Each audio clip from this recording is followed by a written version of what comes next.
Hello, I'm Summerland Mayor Doug Holmes.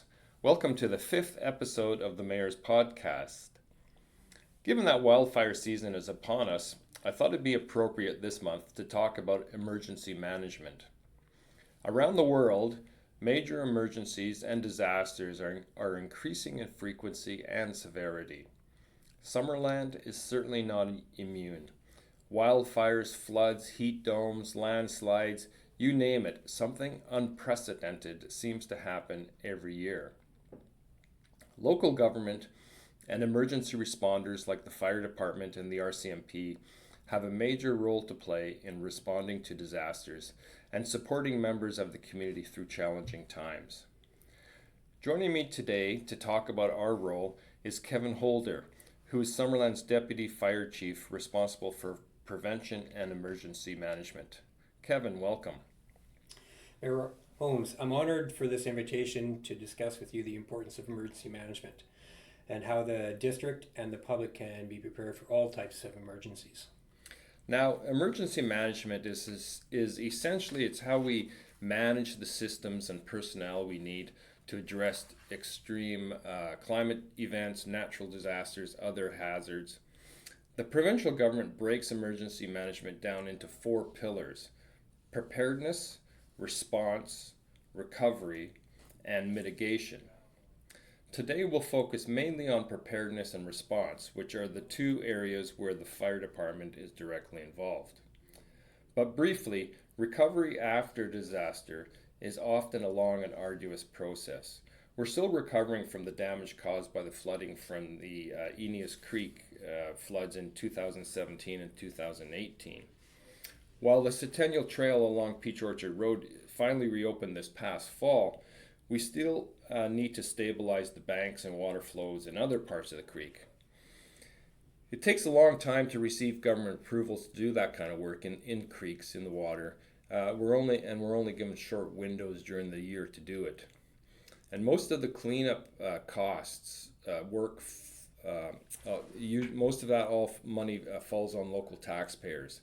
The total repair for Eneas Creek are estimated at about $800,000, of which the Provincial Disaster Financial Assistance Program only contributed $142,000. So the long tail of disaster recovery is becoming an increasing workload for many municipalities. I mean, that could be a podcast topic all on its own. The same goes for mitigation. Mitigation is about improving our infrastructure and increasing our capacity to withstand future disasters. This could involve work like putting in stormwater drainage in places where historically we haven't needed it. It also includes fire smarting those parts of town that interface with forests and woodland areas. Many people recall a few years ago that Deer Ridge was named BC's 100th Fire Smart Canada recognized neighborhood. And another recognized community neighborhood, is Sumac Ridge. So in both of these neighborhoods, they're led by a local resident, which we refer to as a community champion. This person connects directly with Fire Smart Canada, and our fire department, we assist them with the assessments of the properties. Fire Smart Canada also has a program for just a homeowner to understand how to mitigate wildfire hazards around their own property. So if anyone of our community neighborhoods wish to be recognized, or even just for their own home, learning more information, please contact Fire Smart Canada's website, or they can actually call us at the fire department and we can give them some assistance. Our listeners may also know that the District of Summerland has completed some Fire Smart mitigation work in the past year, as we finished two projects in Canyon View, and we're currently have two more grants to continue mitigation work on the west side of Summerland. Now, one of the properties is owned by the district. The other one is Crown land that's actually within the district's properties. But these projects will help mitigate the potential risk of our community so that we do not have as high of a risk that some of our fellow citizens in northern BC are currently battling. I'd also like to add that we do not plan on stopping the mitigation work here. Okay? We are committed to continuing seeking grants and funds various future Fire Smart programs for Summerland. That's great, Kevin. I know the fire department's done a great job at obtaining grants to do a lot of fire smart work and that mitigation. Now, on to the other aspects of emergency management. It probably shouldn't come as a surprise that in Canada, emergency management is a shared responsibility between federal, provincial, local, and Indigenous governments. Each level of government has their own processes and procedures and their own emergency response plans. When an emergency happens, the first response almost always comes from local authorities because most often emergencies happen locally. Then if there aren't enough resources locally, a bottom-up escalation takes place. At least that's how it works in theory. I think in reality, there's a lot of working across jurisdictional boundaries back and forth, and also in partnership between different levels of government, but also between different local authorities, because municipal boundaries don't mean anything to a flood or a wildfire. Sometimes in an emergency, council will declare a state of local emergency and activate what's called an Emergency Operations Center, or EOC in the jargon. And that provides overall coordination and support for a response. But sometimes the regional district will activate their EOC for an incident that also affects us here in Summerland, and our staff will work with theirs. Yes, as you mentioned, this is a complex topic. It usually occurs, or depending on the incident, with most emergencies being dealt with just a local government or First Nations community. Elected officials have the authority, as you mentioned, to declare a state of local emergency, which includes setting out evacuation alerts, evacuation orders, and actually will eventually rescind the order. They also maintain the ability to the EOC support, coordination, and public engagement as requested by the EOC director. This includes providing policy direction and helping establish priorities during the phases of the evacuation based on the recommendations by the EOC director, which is commonly for us is our CAO, our city manager. In Summerland, similar to other smaller communities within the Okanagan, we rely on each other and the RDOS for mutual aid.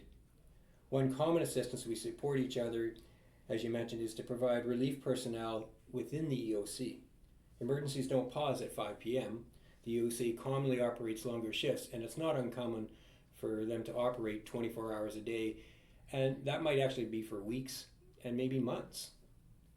So a local EOC normally turns to the provincial regional EOC or the Emergency Coordination Center for support for when all the resources we've had are exhausted, and we also might need more coordination that is outside our jurisdiction. So when the provincial EOC is established, they're responsible for coordinating national and international supports for impacted communities. They host daily coordination calls between the local authorities, First Nations, and all of the responding agencies. They review and provide feedback on evacuation plans for the impacted community.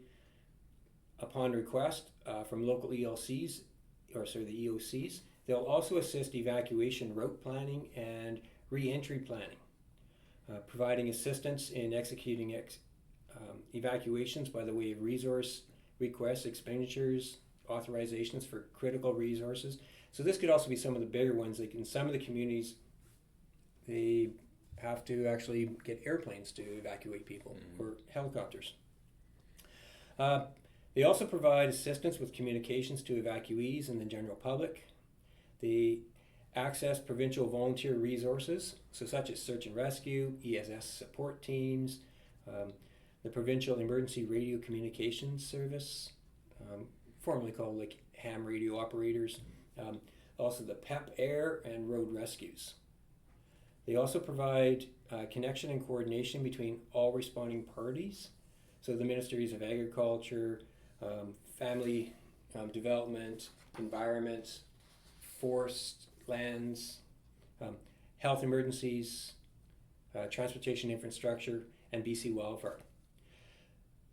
Now, to add more to that, the provincial government, if they run out of resources, they can request for federal assistance. So this also depends on the type of emergencies. But the federal government, they're responsible for the Canadian Armed Forces, Indigenous Service Canada, Innovation Science, Economic and Development Canada, Public Safety Canada, and the RCMP. So I guess it's safe to say the level of the response is in line with the level of the emergency, and that's yes. But I know every emergency is different. Like responding to a wildfire isn't the same as responding to a flood. But Kevin, could you walk us through what happens when an emergency occurs? Like when is the Emergency Operations Center activated, and how is the public notified? And at what point are people required to evacuate their homes? Well, the EOC is normally activated at the request of the incident commander or senior municipal officials to provide an overall jurisdictional direction, control, coordination, and resource support, especially when the incident calls for an evacuation of the public for a significant period of time, or if a shelter in place is a better option for best protecting individuals from the threat. I'd first like to inform our citizens that there are two types of evacuations. The first one is called a tactical evacuation, which is resulting from a hazard impact that requires immediate action and allows for little warning or preparation.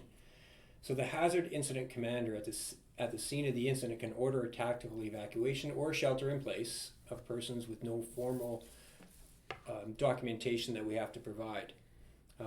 So the hazardous materials incidences, fires, flash flooding are examples of events that might call that for a tactical evacuation.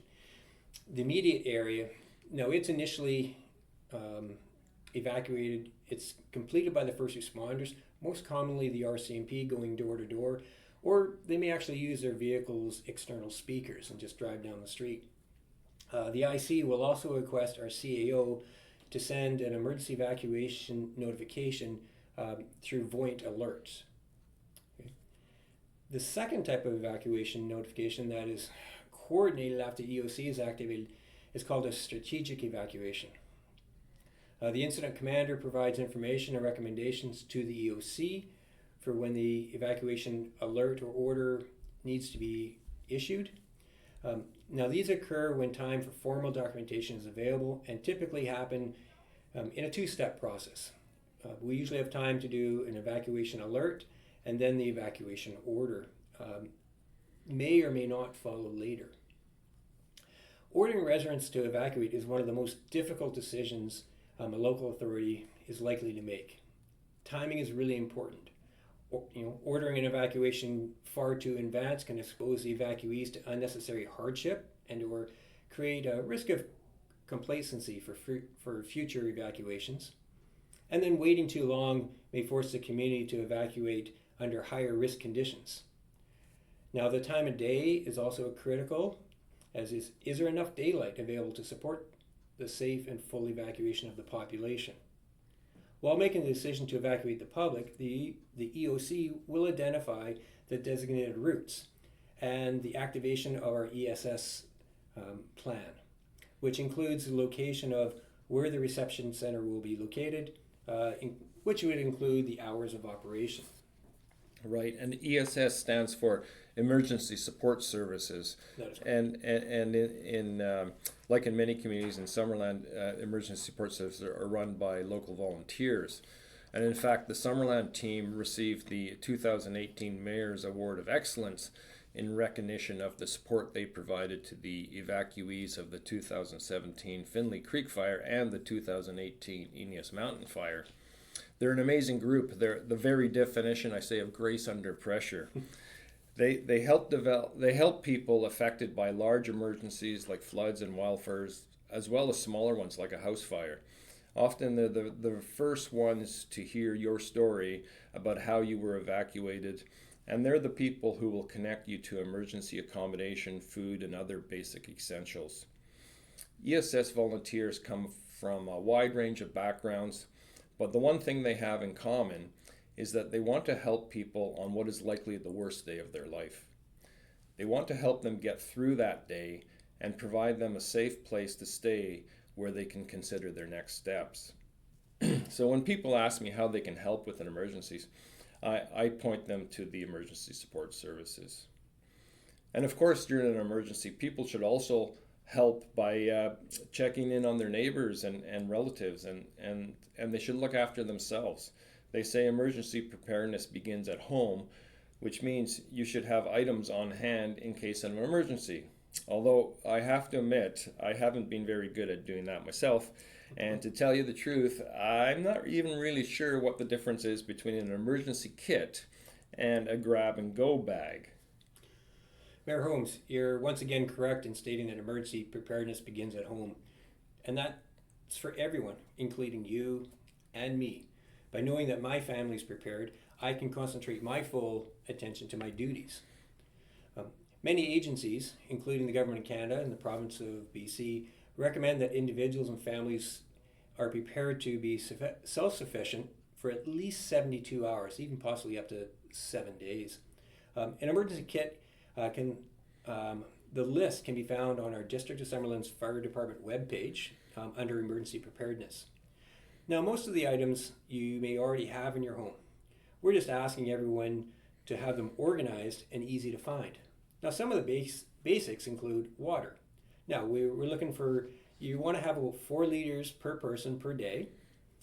Now, bottled water is best if it's in its original container, stored in a cool, dark place, because we have to remember water must be safe to drink. Food is really important. We want to have, again, a minimum of 3 days supplies. Because power may also be going out, it's highly recommended that we have the old style manual can opener. So we might have to dig out that and dust it off. But with technology, we need phone chargers with a power bank, maybe a crank or battery-powered flashlight or radio, first aid kit, medications, extra keys, some seasonal clothing, copies of really important documents such as your insurance, passports, birth certificates. You also need to have some small cash, particular in smaller bills, right? And then you should have a copy of your family emergency plan. Okay, so the emergency plan varies from family to family, but we do have to think about various situations, including your family not being together when the emergency occurs. It doesn't have to be elaborate like our district emergency plan, but it does need to include things like how to get out of your home, what to take with you, considerations for your children and your pets. Are there any special health needs? Who are your emergency contact people? And then you need to have a safe meeting place. So, which includes, you should have a secondary location in the event that the emergency occurs when you're not together. So, this might be a specific parking lot in a neighboring community someplace. Now, a grab-and-go bag is a smaller emergency kit that's easy to take with you in case you need to leave right away.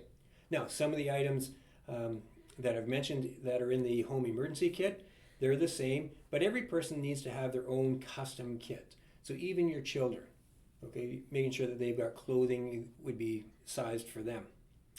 So it's a good idea to make a grab-and-go bag for your home, your workplace, and actually your vehicle. So it's like I learned way back in Boy Scouts, be prepared. Yes. Right? That's the message, right? Yes. So the bottom line, I think, is that in times of a crisis, please do whatever you can to ensure your own personal safety and the safety of your family and loved ones. Thank you, Kevin, for joining me today for this timely discussion. You're welcome. And thanks for inviting me. It's an opportunity to explain how the District of Summerland is prepared for emergencies, but how every citizen can actually assist us by being prepared themselves. So if any of the listeners are wanting more information or wishing to volunteer for our ESS team, please contact me at the fire station. Yeah, thank you, Kevin. You can also get more information on today's topic if on the District of Summerland website you just click on emergency preparedness link, and also from the website you can sign up to Voign's Alert, which Kevin had mentioned earlier, and that's to receive text messages, text notifications, and timely information about any local emergency. Anyway, that was Deputy Fire Chief Kevin Holder. Thank you very much. I'm Summerland Mayor Doug Holmes, and you've been listening to the Mayor's Podcast. Thank you for tuning in.